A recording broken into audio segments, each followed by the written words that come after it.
Pendengar, komentar RRI pagi ini menyoroti kasus COVID-19 di Indonesia yang menembus 1 juta kasus. Selengkapnya disampaikan oleh Agus Rusmin Nuryadin.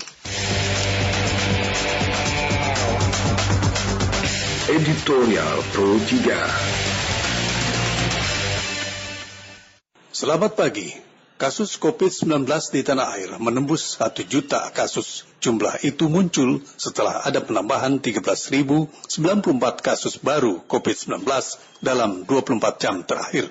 Sejak pertama kali diumumkannya kasus perdana pada 2 Maret 2020, berdasarkan data Satuan Tugas Penanganan COVID-19 pukul 12 waktu Indonesia Barat kemarin.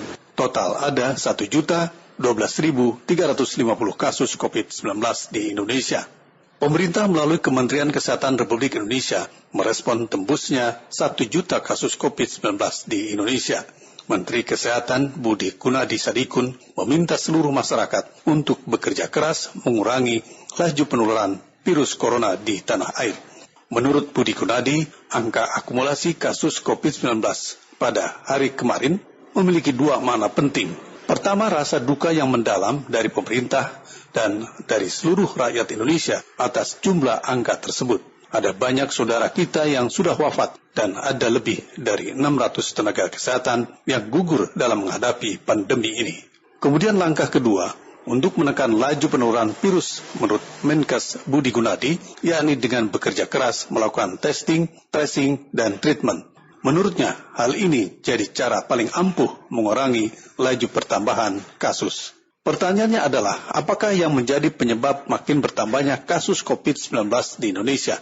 Padahal berbagai upaya telah dilakukan pemerintah dalam menekan laju pertambahan kasus COVID-19, mulai dari pembatasan sosial berskala besar atau PSBB, pembatasan sosial berskala mikro, PSBM, bahkan sanksi yang dijatuhkan pemerintah kepada masyarakat yang tidak menjalankan protokol kesehatan, baik sanksi fisik maupun materi. Namun kenyataannya, kasus COVID-19 masih terus saja bertambah. Di kawasan Tangerang misalnya, masih banyak yang berkerumun. Tidak sedikit warung, kafe, maupun minimarket belum membatasi jam bukanya. Kurangnya disiplin masyarakat dalam menyikapi kasus COVID-19 tanah air ternyata masih dirasakan. Dan masih banyak warga yang tidak memakai masker.